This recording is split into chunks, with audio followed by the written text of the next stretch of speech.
Hello and welcome to the Vibrant Health Show. I'm Dr. Shannyn Pearce. It's great to be back with you guys after a little bit of a break. This is our second episode back live.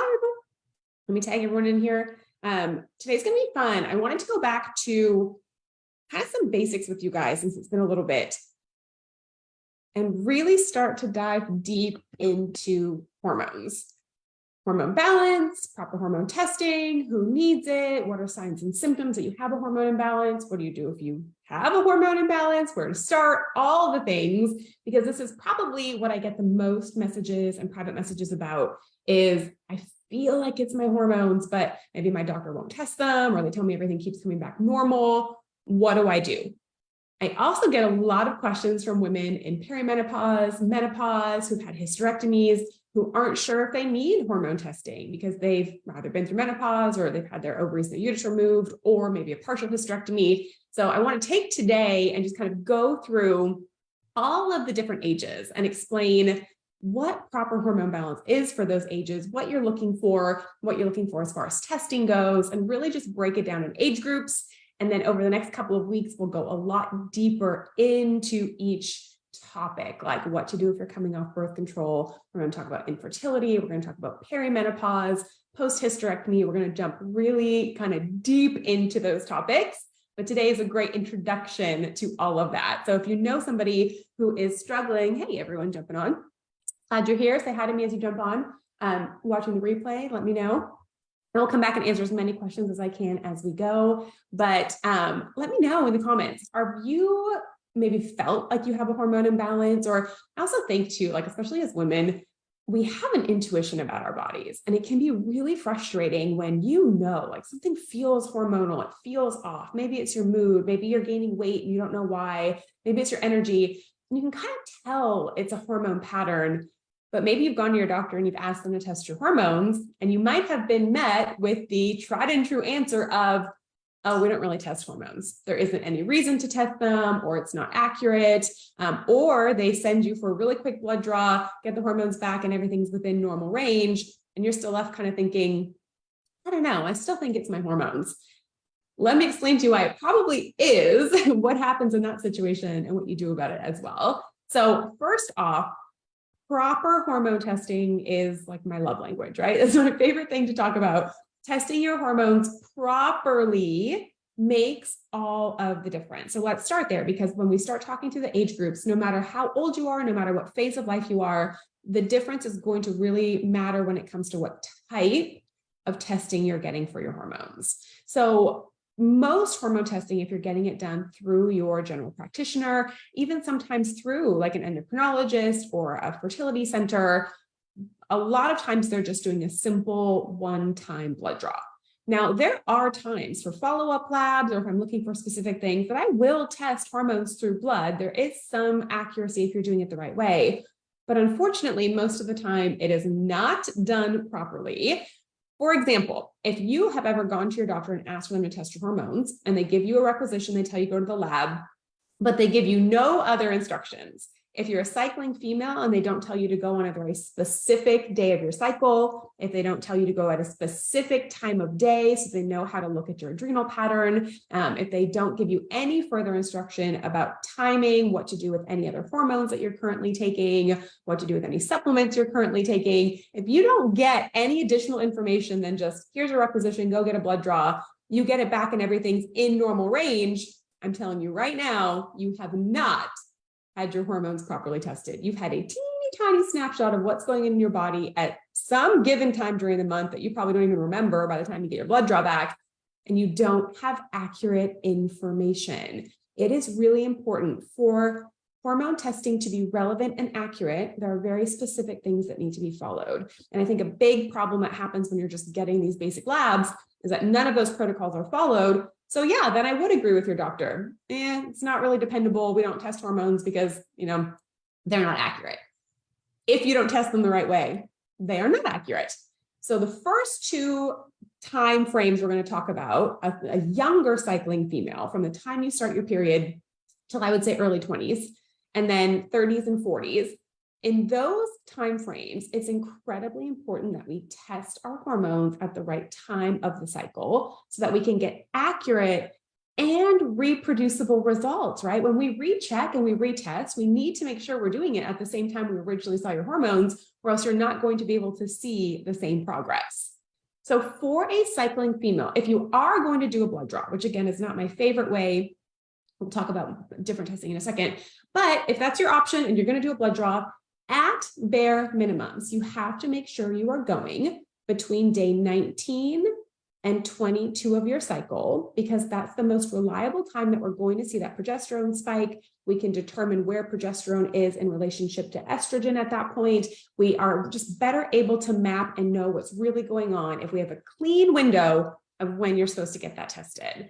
So that's my favorite testing time as far as looking at general hormones. Now, if there's fertility issues, if we're having different things, sometimes I'll also check on day 1 to 3 of your cycle, which is when you start your period. So depending on what the goal is, sometimes there are different times, but as far as a general, like I want to know what my hormones are doing, for a cycling female who has consistent cycles, day 19 through 22 is the absolute best time. So if you've had hormones and they never even asked you where you were in your cycle, you can basically just like rip those up and throw them away, because it's going to change dramatically. The other thing about blood draw hormones is the ranges are so broad. There is such a large range that when you get a blood draw back for hormones, in normal range is as long as you fit anywhere between postmenopausal and a cycling female, anywhere in between there, they won't flag you out of range.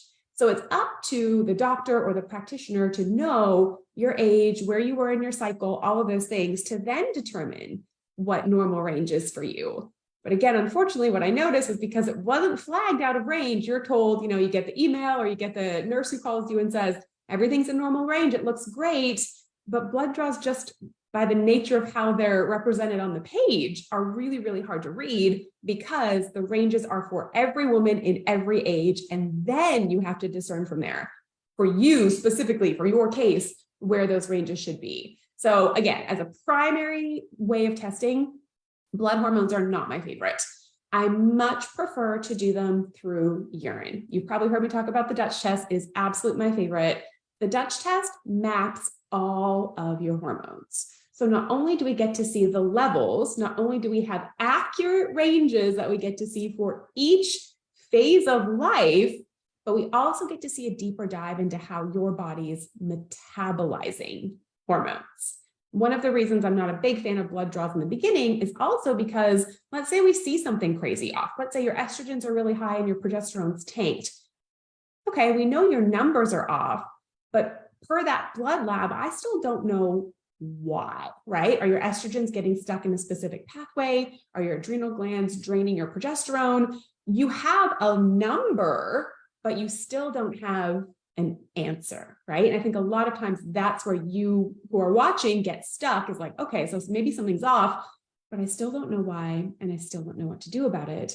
And then medically, the answer, we're going to go through this today as well, is birth control or hormone replacement, or things that a lot of women just aren't comfortable doing anymore, and they want different answers. But if all you have for information is just a number and a blood draw, then that is going to be the next suggestion, right? Something to squash that number and try and bring them back into normal ranges without finding the answer. So when you get a deeper dive through urine, and a lot of people ask me about saliva testing is better than blood, but not as good as urine, because you still miss what's called the metabolites that really show us how you process hormones. So if I was going to go order of my favorites, Dutch test through urine first, all day, every day. Saliva would come second, and then blood draw is maybe for some follow-up labs if we have specific things we're looking for, but not the greatest place to start as far as hormones go.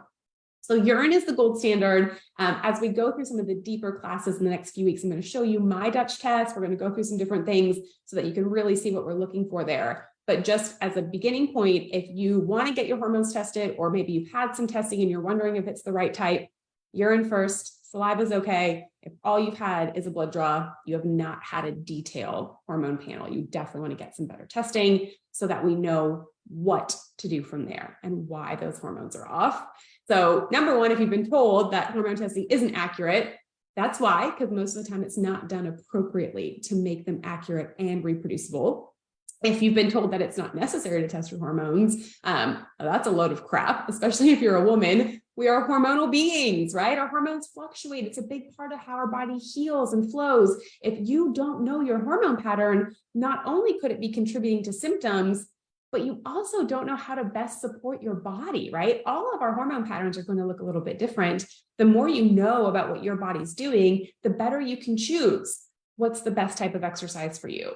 What herbs and supplements do you need or don't you need? Is there a specific nutrition plan that you need to be using to help support your hormone patterns?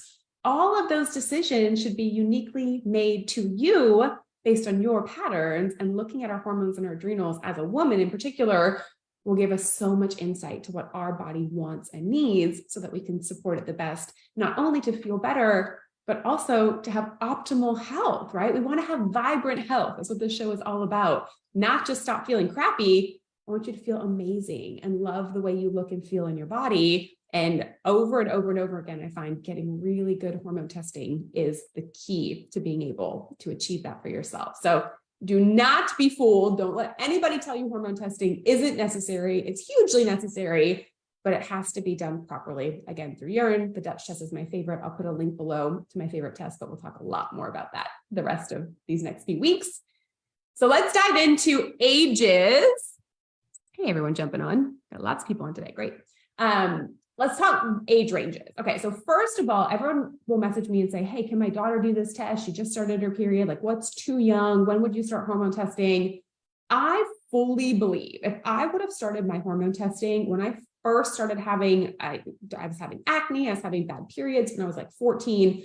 If I would have got proper hormone testing then, instead of them just putting me on birth control like they do for so many young women, I think the trajectory of my life would have been very different, right? I probably wouldn't have ended up with all of the hormone issues that I had if I would have started testing earlier. So one of the things I'm passionate about is if we would just test properly early on, support the female body the right way from the get-go. I think after 2 normal cycles, this would be if I had control over women's healthcare in the world.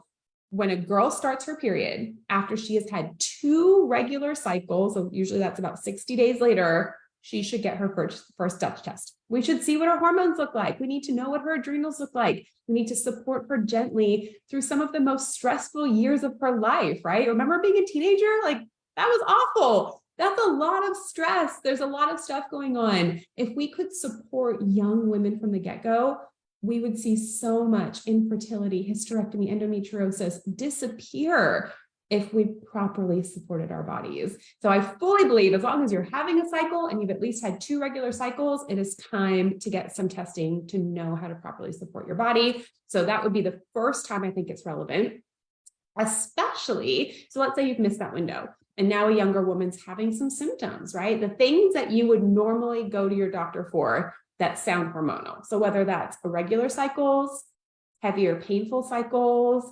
acne, mood, all the things that we've been given birth control for, instead of just taking birth control to regulate your hormones, which birth control doesn't regulate anything, it damages and destroys our hormones in the long term. I do have an episode all about birth control if you want to look back to that one, and I will do a newer updated one in a few weeks as well. But unfortunately, birth control is classified as an endocrine disruptor, which means it destroys your endocrine system, which is your hormones. It squashes them. It puts them all the way down into almost menopausal range where we don't have enough hormone for brain function, for mood, for energy. So these poor young girls are getting robbed of their natural hormone by being given birth control. And then we wonder why after they try and come off of it, there's infertility, they have mood issues, there's depression and anxiety, because we're literally altering their entire chemical and hormonal balance with birth control.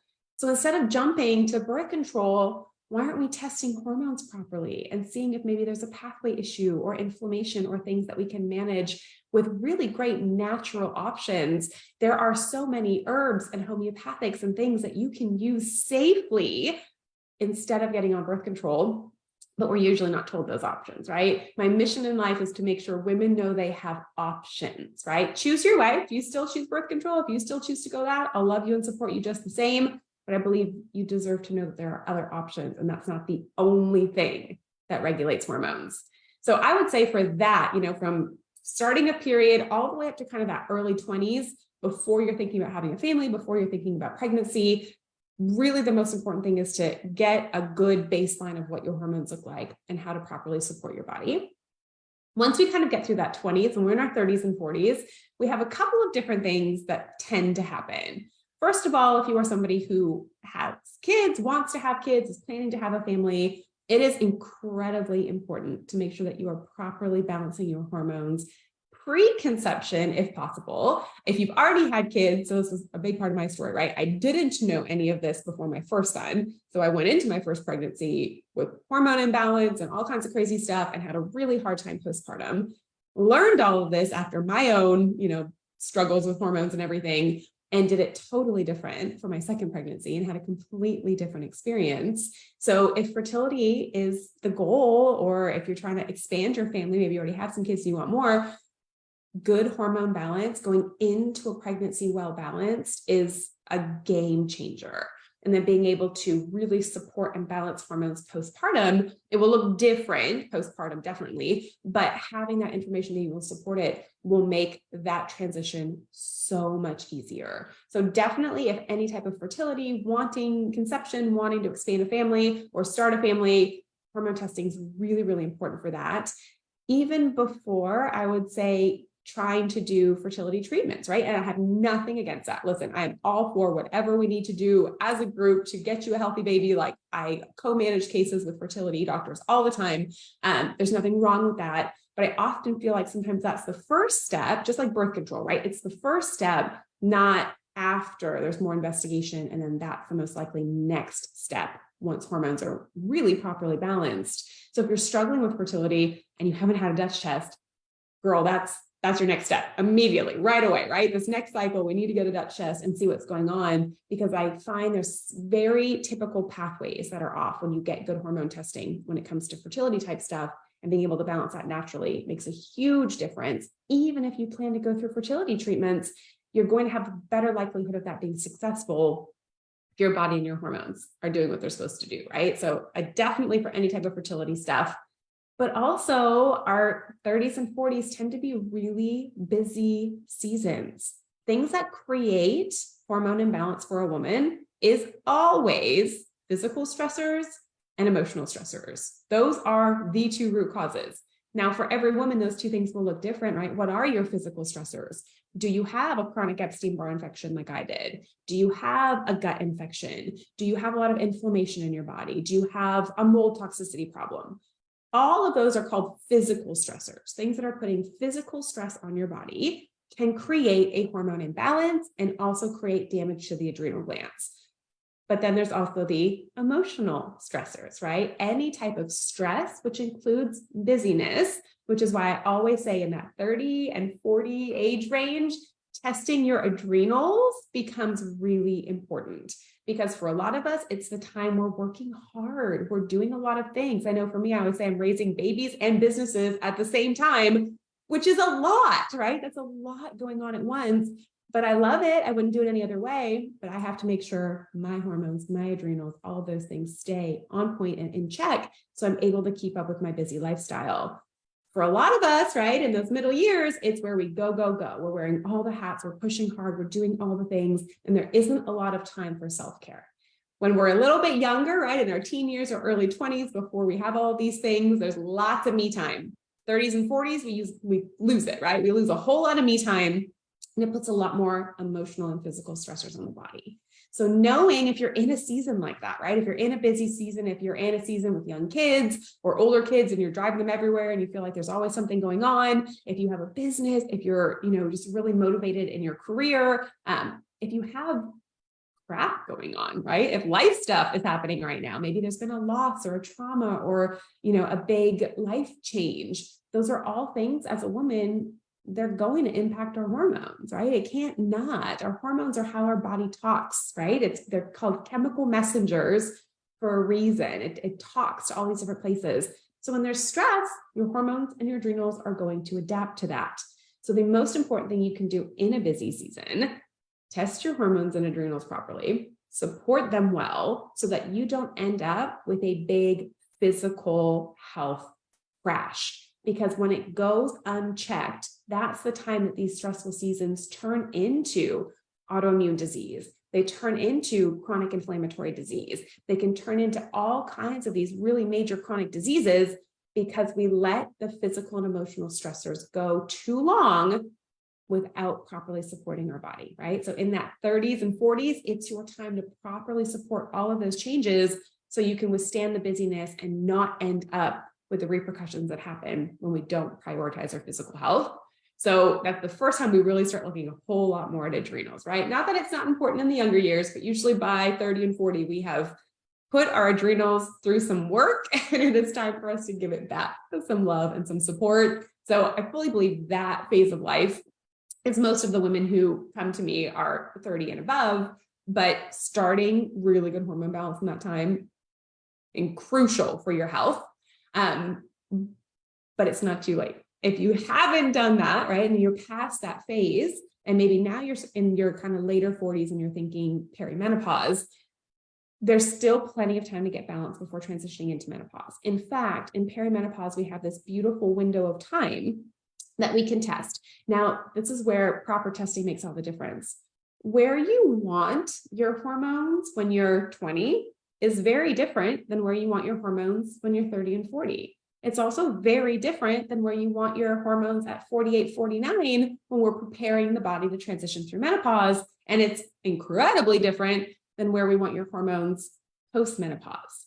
So knowing where a healthy and safe level of hormone is for every age and phase of life is also why we need testing, right? Because I have a very big problem with all of these hormone clinics that are popping up who are saying, oh, you're going to feel great. We're going to jack your testosterone up. We're going to put you on all of these things. And remember, I'm not against bioidentical hormones, right? I have lots of great natural bioidenticals that we use when it's the right time for the right person. But what I'm not for is, hey, let's get you some temporary energy. Let's see if we can help you lose weight by mega dosing hormone that now your body is going to have to figure out what to do with it without looking at all the other pieces that are connected, right? And unfortunately, when we start getting in that 40 and 50 range, that seems to be the popular answer right now, right? Is let's just do a bunch of hormone, let's do some pellets, let's really try and get your hormones back up to when you felt your best at 20. Well, guess what? A 40-year-old woman has no business having the levels of a 20-year-old. You might want it. It might sound like a fun thing to do. Physiologically, that's a disaster. Like, we don't need to have the same amount of hormone as we do at a young age.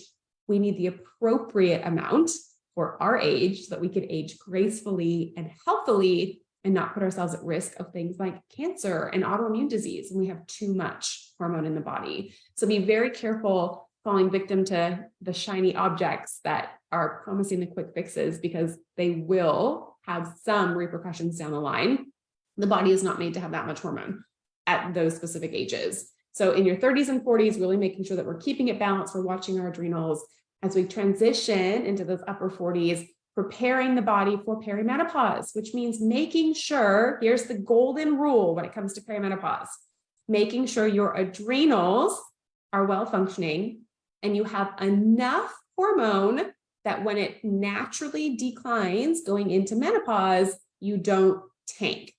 Often what I will see, if a woman starts care with me in her upper 40s and hasn't really done a whole lot for her hormones before then, by the time she gets her first Dutch test, typically adrenals are very low functioning because they've been stressed out for almost 50 years with very little support. And usually her hormones are already so low that they're almost close to menopausal range already, which means if you go through true menopause and you're already at like a tanked level of hormones, there's no room for a natural decline. And if you are that woman, that is the person who gets miserable hot flashes. That's the person who gains 30 pounds going through menopause and has no idea why. That's the person whose skin gets super dry and vaginal atrophy and hair's falling out, because you started menopause already depleted. If you have nice hormone balance and really well-functioning adrenals, menopause does not have to be horrible, right? Like, your body knows how to transition through that pretty naturally, and it works so much better if you have adequate hormone and adrenal function before going through menopause. I would also say the same thing with a hysterectomy. remembering that if you have a hysterectomy at different ages, so if you have a hysterectomy young, let's say you're in your 30s and you have to have a hysterectomy, just because you've removed your uterus, your brain is still cycling, which means we want to keep your hormones in the same level that your brain and your body needs it, not where your hysterectomy says you're now surgically postmenopausal, right? You need to make sure you're going in alignment with your phase of life and where you are, versus a hysterectomy at 40 and 50 would look very different for what we want for hormone support. It's in line with the phase of life you're in and how your brain thinks it still needs to cycle, because your estrogen and your progesterone does a whole lot more than just give you a period, right? It's cardioprotective for your heart. It's brain protective against Alzheimer's and dementia. It helps protect against tons of different stroke and diseases if you have proper hormone balance. If you have deficient hormones because you didn't take care of them, you're putting yourself at a lot more risk of heart disease and stroke and different cancers and things like that. But making sure you're doing it appropriate to your body and the phase of life you're in. That's where testing is the most important thing. It's going to look a little bit different for everybody. So perimenopause, if you want a nice, smooth transition into menopause, highly recommend any perimenopausal woman gets a Dutch test, figures out what her patterns look like, and sees what work you have to do before you transition through menopause. Now, if you are post-menopause, you've already gone through menopause and you're feeling not like yourself, like sex drive's gone, I don't feel good, I have dryness, I'm gaining weight, I had the hot flashes really crazy as I was going through menopause. Those are all signs you've probably had hormone imbalance before you made that transition. But I think the biggest misconception is I'll have a lot of women say, oh, well, I'm postmenopause, which means I don't have any hormones, or I'm not making hormones, so I don't need to test, or there's nothing I can do at this point. That is not true at all. In fact, postmenopausal is probably even more important to make sure you have enough hormone for the phase of life you're in, right? A menopausal range of hormone looks very different than a cycling female range of hormone, but there is still a safe range you have to be in. And unfortunately, if a woman has really done no hormone support her whole life, and we get her Dutch test post-menopause, a lot of times those hormones come back way under even menopausal range, which means you have no gas in the tank. You have no hormones to help with energy and libido and all the fun things that you want because they are so low, which then also puts you at risk for heart disease, Alzheimer's, dementia, brain type issues, because those hormones are necessary. We are women. We need hormones at all ages of life. There is never a time in your life that we just stop caring about a hormone imbalance. Never, like literally never in your life, but it has to look different. You have to get the right testing, and you have to make sure you're honoring what your body needs for that phase of life, for that age, for what's going on, for what your medical history is. But every single age of woman, from the time we start our cycle all the way up, literally till you die, it's going to be important to keep hormone balance and adrenal balance. So no matter what age you are, don't let anyone tell you hormones don't matter. If you're a woman, your hormones matter tremendously. And the difference it makes when you are well balanced and you have good hormone levels, that your adrenals are functioning, that, my friends, is one of the biggest keys to lasting, vibrant health.